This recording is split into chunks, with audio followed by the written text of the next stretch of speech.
From Illinois Public Media News, this is 217 Today. I'm Kimberly Schofield. It's Tuesday, November 12th. Coming up, farmers are increasingly working jobs away from the farm in order to stay afloat. What's led to the increase in off-farm jobs? That story in just a few minutes, but first, these headlines. Democratic State Senator Paul Faraci has defeated Republican Jeff Brownfield in the race for the 52nd District.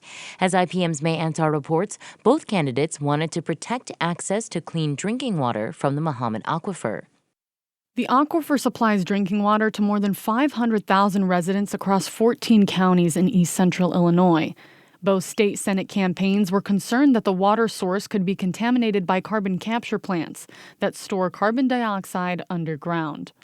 Republican Jeff Brownfield says his opponent supported a bill that didn't go far enough. There was no absolute protection at that time for the Mahomet Aquifer. Democratic incumbent Paul Faraci disagrees. He says the bill he supported put a 2-year moratorium on carbon capture that gave them the breathing room they needed to get started on a bill that specifically protects the Mahomet Aquifer. He introduced that bill last month. May Ansar, IPM News. In honor of Veterans Day, Illinois State Treasurer Michael Frerichs has returned a Purple Heart Medal to the daughter of a late World War II veteran from Decatur. Delbert Tuttle earned the medal while serving in the U.S. Marine Corps. In 1944, he was wounded during the Battle of Saipan in the Pacific Theater. His daughter, Carolyn Peckman, accepted the Purple Heart from Frerichs during a private ceremony last month at the Decatur World War II Memorial. Dad not only served this country, but he also defended it well by being wounded twice, didn't retreat, hung in there for his fellow men, and he really hung in there until this war was over. The medal was discovered inside an abandoned safe deposit box that was turned over to the treasurer's office in compliance with state law. Frerichs says his office so far has returned 12 Purple Heart medals to veterans or their families. Artificial intelligence is making an impact on every aspect of life. In education, there's growing interest in how the tool can be used to increase accessibility. IPM Student Newsroom Ziana Jung has more. Tanya Mings is an assistant dean for educational innovation at the University of Illinois. She works with departments to find new ways to transform classrooms. She says AI makes learning more accessible. For example, if people have trouble hearing, a language barrier, or a visual impairment. So if you're sight impaired, we can use it to create remedial content for you to catch up if you're not at the level of everyone else in the classroom. But we can also make it more complex. Mings will speak at a forum on the future of AI in education, which will take place this Thursday at the College of Aces Library Information and Alumni Center. I'm Diana Zhang, IPM News. Gun control advocates are disappointed in a federal judge's decision to overturn an Illinois law banning assault-style firearms. Mawa Iqbal reports. Downstate Judge Stephen McGlynn Friday ruled the law, which prohibits guns like the AR-15, is an affront to the Second Amendment. John Schmidt is a former U.S. Associate Attorney General and now works with the Gun Violence Prevention PAC of Illinois. He says he's not surprised by McGlynn's ruling, but he's confident the law will ultimately stay intact. The legislature has acted perfectly reasonably in drawing the line between other types of guns and semi-automatic machine guns with particularly lethal features and high-capacity magazines. The Illinois Attorney General's office is appealing the decision to a federal appeals court in Chicago. I'm Mawa Iqbal. Some Illinois lawmakers are considering how to further protect reproductive and LGBTQ+ rights they feel are threatened by a second Donald Trump presidency. Alex Stegman reports. State Representative Kelly Cassidy says state lawmakers could update Illinois' SHIELD laws. The Chicago Democrat says they want to prevent other states from using geolocation services to track people who are coming to Illinois for care. They're not able to track people who are accessing facilities who provide gender-affirming or reproductive health care. That's something that's being negotiated for 2 years, and I think we're very close to a final product. But Cassidy says there's not much they can do if the federal government enacts national bans because federal law supersedes state law. She expects some momentum this week, but lawmakers might wait until the January lame duck session to pass anything when they don't need as many votes. I'm Alex Stegman. Still to come, what's led to an increase in farmers working off-farm jobs and some efforts among some farmers to add value to their agriculture products. That story is coming up next on 217 Today, but first, meteorologist Andrew Pritchard with your forecast. I'm meteorologist Andrew Pritchard with your IPM News forecast for Champaign-Urbana. Today, look for sunny skies with a high of 52 degrees and an east wind 5 to 10 miles per hour. Tonight, partly cloudy with a low of 38 degrees, a southeast wind 5 to 10 miles per hour. Tomorrow, mostly cloudy with rain likely late in the day and a high of 58 degrees, southeast wind 10 to 15 miles per hour.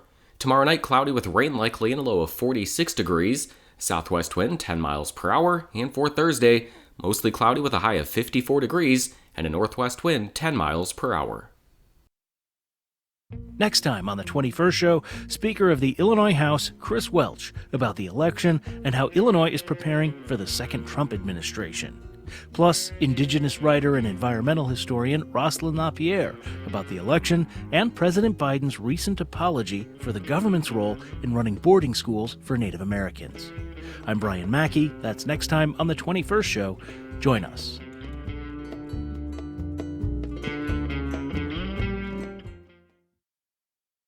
You're listening to 217 Today. I'm Kimberly Schofield. You might have an image of a farmer in their tractor or with a bucket feeding livestock. The reality is, farmers can often be found in office cubicles, driving school buses, or stocking shelves. That's become much more common in the last 50 years. Today, more than 85% of farm families rely on off-farm income. As Harvest Public Media contributor Teresa Homsey reports, that's because farmers often need another part-time or even full-time job to stay in business. The Leelanau Peninsula, known as Michigan's Pinky, extends for 30 miles into Lake Michigan. The rolling hills and lake's insulating effect makes this place ideal for growing fruit. Cherry farmer Phil Halstead says the landscape never gets old, but growing cherries is becoming more difficult. I don't go to Vegas because I gamble every year. Cherries are so risky. After several tough years, Halstead has transitioned his farm to a U-pick model, where people pay to harvest their own cherries. He also plans to cash in on the region's tourist economy by opening campsites on his land. Halstead says his family made those changes after years of working part-time jobs and still struggling to make ends meet. 2 years ago, I was ready to throw in the towel, and my wife said, I'm not. And I love my wife, and I follow my wife, and so it was like, okay, I got to figure this out. So together, we're trying this new business model. Only 37% of farmers held a primary job off the farm in 1974. Today, roughly 85% of family farmers rely on other jobs to support their livelihoods.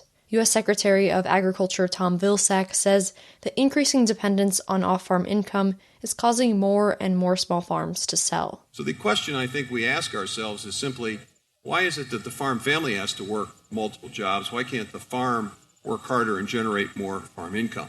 Profit margins are thinner for small farmers. The cost of inputs like seed, fertilizer, and labor have generally gone up, while prices for ag products are lower.